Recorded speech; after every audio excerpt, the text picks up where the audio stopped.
नमस्कार दोस्तों, मेरा नाम अभय सिंह और मैं आज फिर आप सभी के सामने प्रस्तुत करता हूँ संविधान को। जैसा कि आप सभी लोग जानते हैं कि हम वनडे से लेकर यूपीएससी तक के सभी एग्जाम्स को कवर करने वाली जीएस को पढ़ाते हैं। मैं आज का विषय संविधान लेकर आया। आज हम संविधान पर बात करेंगे और मैं वादा करता हूँ कि मैं संविधान को शुरू से अंत तक पूरा आपको सरलता से समझाऊंगा कि संविधान क्या है। देखिए, जैसा कि मैंने आपको बताया था कि आज हम पढ़ेंगे भारत का संविधान। जैसा कि भारत का संविधान यह एक विषय हमारे सब्जेक्ट जो है जीएस में पॉलिटी के नाम से आता है। इसी को हम कहते हैं इंडियन पॉलिटी। अगर हम बात करें भारतीय संविधान की, तो भारतीय संविधान कुल मिलाकर हम दो हिस्सों में तोड़ देते हैं।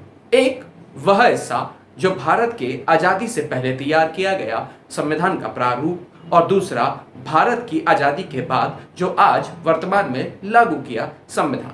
अगर हम इसको देख लें तो इसके दो बड़े बड़े पार्ट, जो दो बड़े बड़े अलग हिस्से हैं, उनको हम अलग अलग विस्तार में पढ़ते हैं। अगर हम बात करें भारतीय संविधान का इतिहास, तो भारतीय संविधान का इतिहास उसमें हम ब्रिटिश से लेकर भारत की आज़ादी तक के हिस्से को कवर कर लेंगे।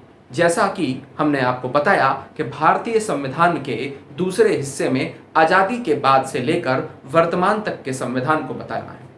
अब हम बात करते हैं भारत के संविधान का प्रारूप। अगर हम बात करें इसके प्रारूप की, तो इसमें 22 भाग और 395 अनुच्छेद मौजूद हैं।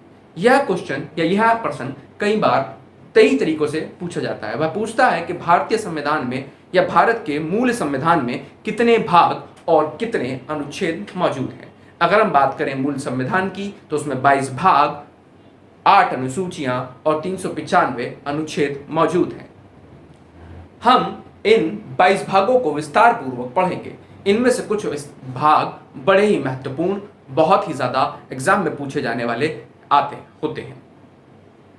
अगर इन भागों की बात करें तो ये भाग हमें बेहद तरीके से याद करने होते हैं। इनके लिए हमें रोमन नंबर्स को भी याद करना जरूरी होता है। कई बार एग्जामिनर इसमें रोमन नंबर भी देकर हमसे क्वेश्चन पूछ लेता है, जैसा कि 1, 2, 3, 4, 5, 6, 7, 8, इस तरीके के सभी रोमन नंबर को यहाँ हमारे सामने रखता है और पूछता है कि रोमन नंबर के हिसाब से कि भाग 3 में क्या है, भाग 2 में क्या है, भाग 1 में क्या है। तो जब भागों की बात आ रही है तो मैं भाग शुरू से आपके सामने रखता हूं। तो जैसे हमने कहा भाग एक क्या है?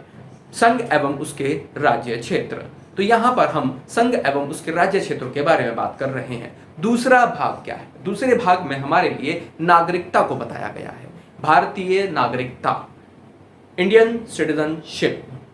तीसरे भाग की बात करें तो तीसरे भाग में मौलिक अधिकार हैं, यानी कि हमारे फंडामेंटल राइट। मौलिक अधिकारों के बाद चौथे नंबर भाग 4 की बात करें तो राज्य के नीति निर्देशक तत्व, यह इसका भाग अगला है। अगर हम बात करें भाग 4 की, तो भाग 4 हम देख रहे हैं मौलिक कर्तव्य, भाग 5 हम देख रहे हैं संघ, और भाग 6 में राज्य के बारे में बताया गया है। 6 के बाद भाग 7 अब मौजूद नहीं है। यह 7वें संविधान संशोधन द्वारा हटा दिया गया है। 8वें की अगर हम बात करें तो 8वें में संघ शासित प्रदेशों के बारे में बताया गया है, यूनियन टेरिटरी के बारे में बताया गया है। भाग 9 के बारे में बात करें तो इसमें है पंचायतें। 9क के बारे में बात करें तो इसमें है नगर पालिकाएं, और 9ख के बारे में बात करें तो 9ख में है सहकारी समितियां। आपने यहाँ तक के बातों को समझा। यहाँ मैं अगर आपको बताऊं तो बहुत महत्वपूर्ण शुरू के 3 भागों में से, या शुरू के 3 भाग तक बहुत जरूरी है, जिसमें से मौलिक अधिकार, मौलिक कर्तव्य और राज्य के नीति निर्देशक तत्व बहुत ही ज्यादा महत्वपूर्ण है। अगर हम इसके अलावा देखें तो संघ और राज्य, यह भी संविधान की जान है। अगर हम संविधान को यहाँ तक अपनी मुट्ठी में कर लें तो हम संविधान का लगभग 30 से 40% एग्जाम के पॉइंट ऑफ व्यू से कवर कर लेंगे। आगे बढ़ते हैं और आगे बढ़ते हुए देखते हैं कि 10वें में क्या है। भाग 10 में हमें अनुसूचित जातीय एवं जनजातीय क्षेत्र के बारे में बताता है।